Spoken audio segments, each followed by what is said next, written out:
virtually disappeared. But he's a workaholic, so he writes all the time, even when stuff is not being produced. And curiously enough, as often happens in film careers like this, he's now got three things which have all come out together. You've got the novel, The Peculiar Memories of Thomas Penman. There's talk already of his possibly directing a film of that. And then you've got two other major Hollywood projects with his name on them.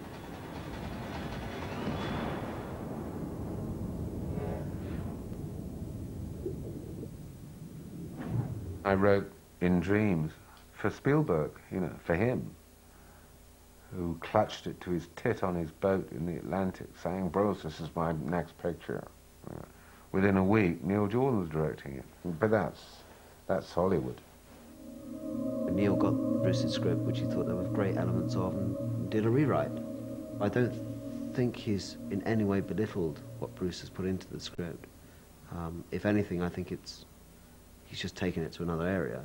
There's no way I can write a film about a paedophile and show a child in jeopardy. You know, here comes the problem then. How do you write a film about a child killer without showing a child in jeopardy?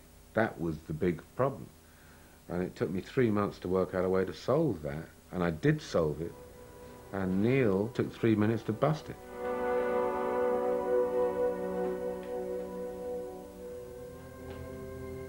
Claire?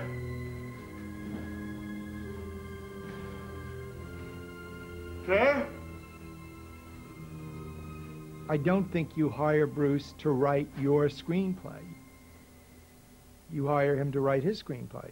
And if that's what you want, you get your money's worth. But if you want him to be a stenographer, I think you're balking up the wrong writer.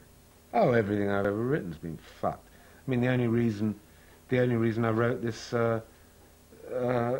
novel was because I got so sick of people second-guessing and changing my dialogue. You know, so I just had to write a novel to be in control.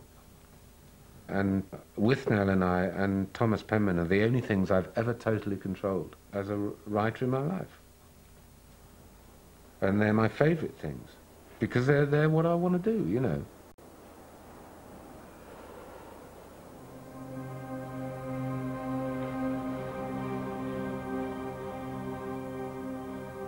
Two winds came off the north. It was a day of bitter cold, clothes to be worn like weapons. Thomas coasted down the hill on his bicycle, past the deserted tea rooms and dark little sea shops of York Gate. Hardly a person about, only he and gulls on the jetty. The jetty stuck out like a benevolent arm embracing half the beach, and had been doing nothing different to that for 500 years. By a process of gravity and nowhere else to go, everyone who visits Broadstairs will end up here, leaning over this balustrade and looking out to sea.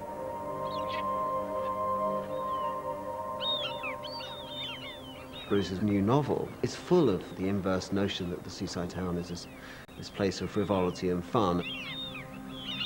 And it's really what it is darkness and exclusion and terrible, awful nightmares.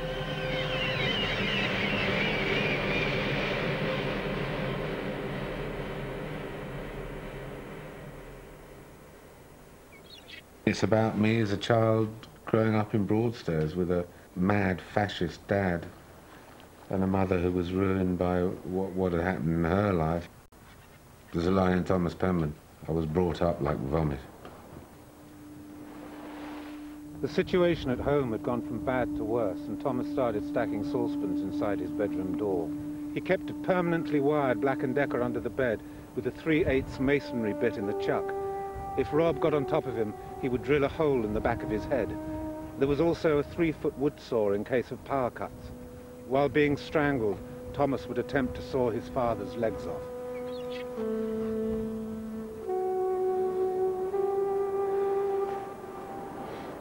I think the novel manages to tackle major issues of what it's like to grow up in an utterly dysfunctional family. And because he takes them to an absurd degree, it's like reading The Addams Family.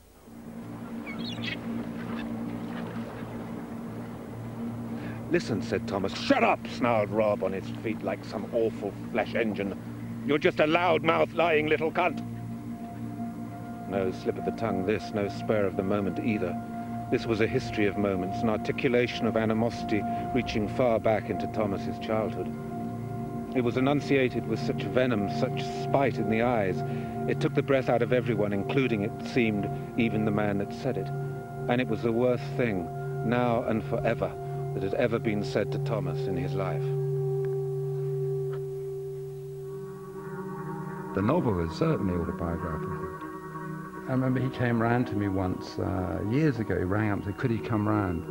And he came round to tell me that his grandmother had just died and on her deathbed had told him that his father was not his father.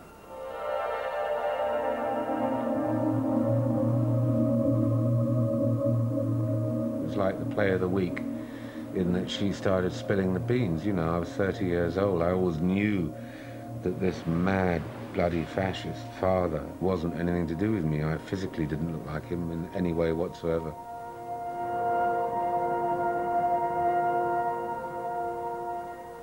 My mother had an affair in the war and got pregnant, which was me, with some Yank GI or somebody. I don't know. I don't know who my father was.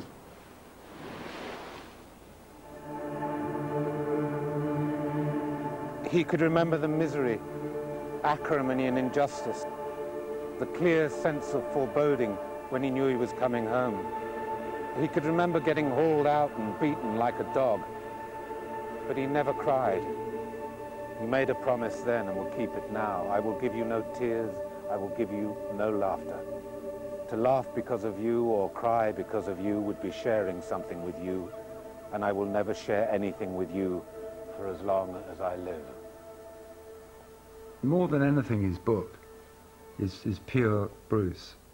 One could feel his, you know, the pain, and it's this pain fused with humour that makes him unique. I have of late, but wherefore I know not, lost all my mirth. And indeed, it goes so heavily with my disposition that this goodly frame the earth seems to me a sterile promontory. You can't separate Bruce from the childhood he went through, which you don't have to be a shrink to realise that particular experience, which is basically in his book, set him up in a way that he's been trying to escape from ever since.